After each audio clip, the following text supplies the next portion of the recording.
Sifat nggak enakan itu memang sifat yang benar-benar ngeganggu, bahkan merugikan ya.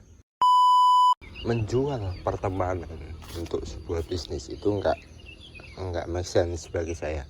Karena bagus enggaknya bisnis itu tidak dinilai dari seberapa lama kita berteman, seberapa lama kita kenal dia, sejauh mana kita mengenal customer kita, gitu kan.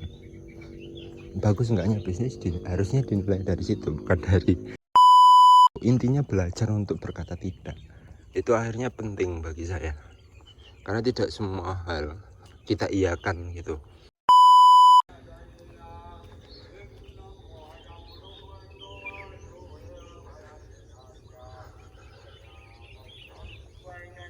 Masuk minggu kedua dengan rutinitas setiap pagi jalan kaki dan jogging. Mulai kerasa bedanya kalau setiap pagi mulai konsisten. 1 minggu sudah lewat,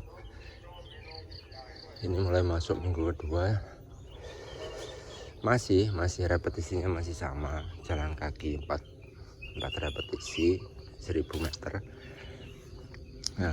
jogging 3 repetisi 750 meter, ditutup 1 kali jalan kaki 250 meter. Karena yang saya kejar bukan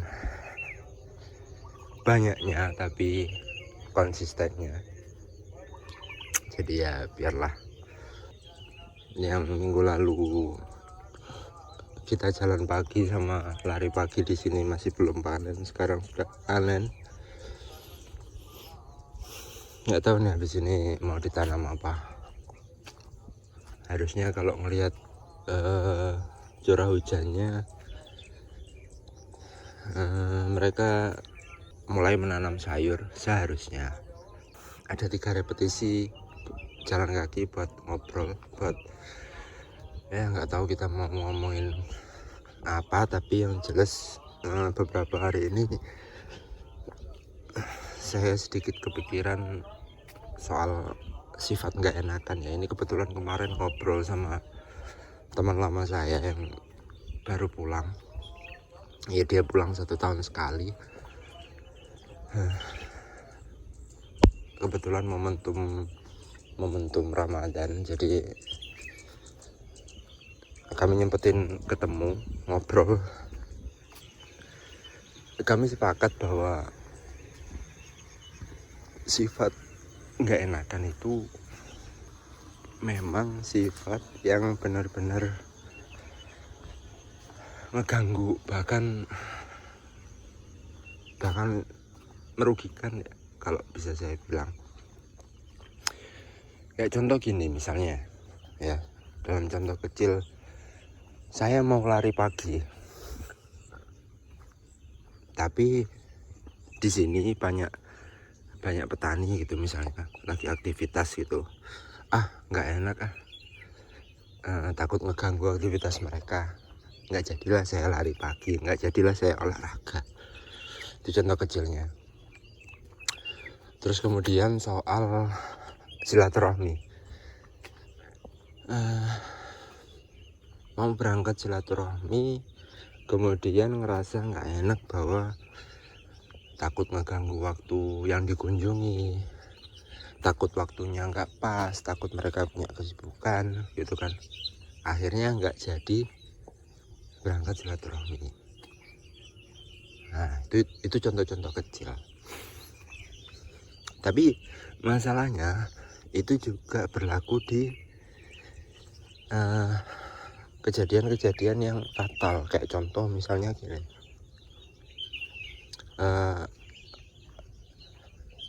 saya punya teman gitu kan, teman saya punya ide bisnis gitu kan. Kebetulan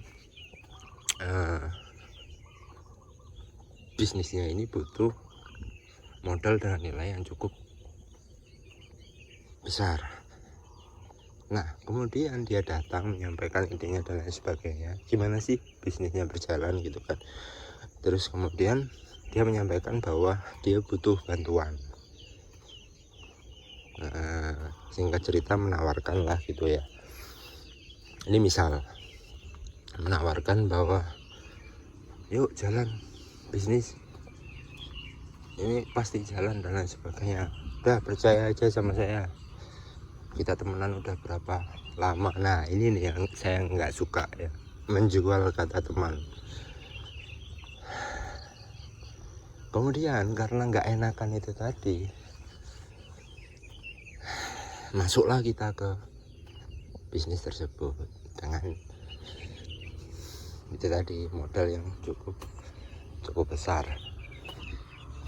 Nah kenapa saya nggak suka dengan kata-kata udah percaya aja sama saya, kita kan udah temenan lama. Menjual pertemanan untuk sebuah bisnis itu enggak make sense bagi saya. Karena bagus enggaknya bisnis itu tidak dinilai dari seberapa lama kita berteman, seberapa lama kita kenal dia,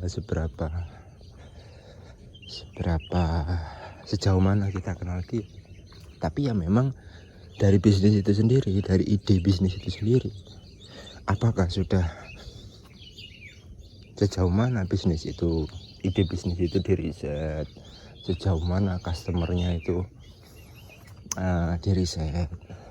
Bahkan kalau bisnis itu baru, sejauh mana kita mengenal customer kita gitu kan. Bagus enggaknya bisnis harusnya dinilai dari situ, bukan dari itu tadi, bukan antara kita dan ownernya. Nah itu kemudian yang akhirnya jika penilaian di awal kita atau indikator decision making kita untuk join atau enggaknya itu adalah sebuah pertemanan, karena kita enggak enak sebagai seorang teman. Kalau ada apa-apa, kalau gagal, yang rugi juga kita. Enggak hanya kehilangan modal, juga kehilangan uang kan. Itu berlaku di banyak hal, bahkan di hubungan bermasyarakat. Contoh lain, minjam uang lah.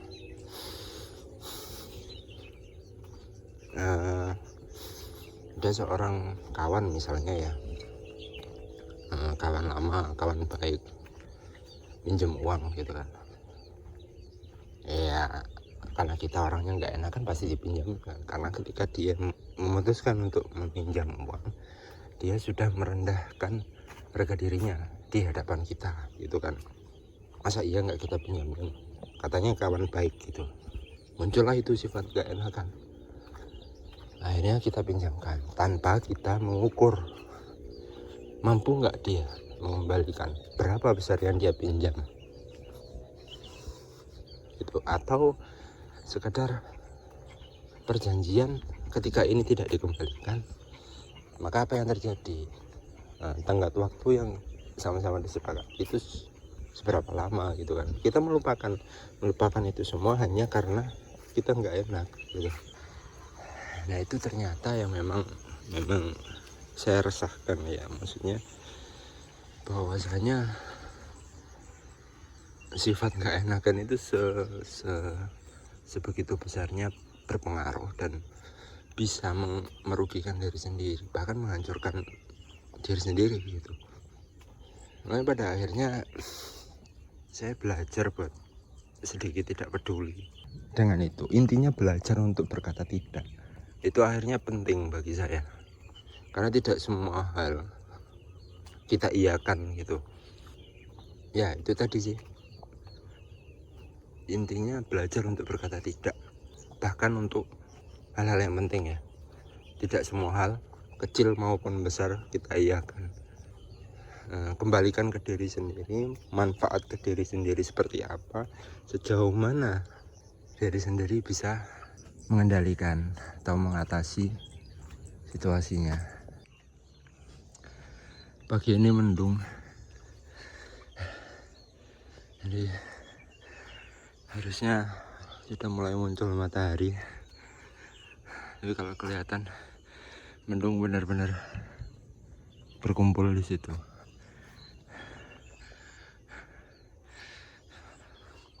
Oke, nyambung sedikit ke persoalan itu tadi ya, persoalan sifat gak enakan, dan kemudian belajar untuk berkata tidak terhadap, terutama untuk hal-hal yang sifatnya krusial. Saya sampai ngomong ke istri saya bahwa saat ini aku nggak punya banyak teman.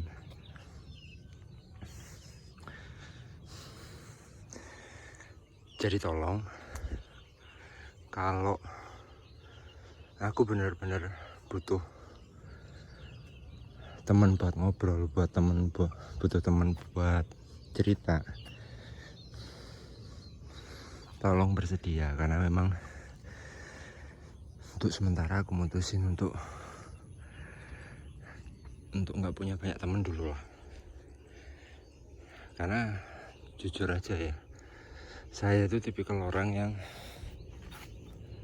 semakin banyak temen, semakin rasa nggak enakan itu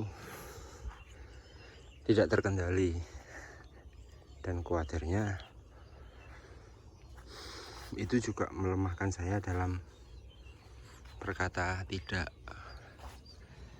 Apakah banyak teman itu salah? Saya rasa enggak.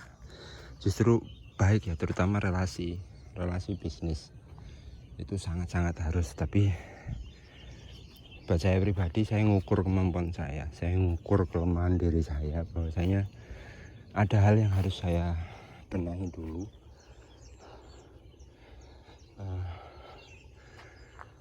Karena banyak teman dan banyak relasi, tapi kita juga secara personal nggak bisa menguasain diri, nggak bisa kendaliin diri, nggak tahu kapan harus berkata iya atau tidak. Saya rasa juga percuma juga gitu loh. Jadi saya akan tunggu sedikit lagi, beberapa menit, buat nunggu matahari keluar. Jadi see you di video selanjutnya. Semoga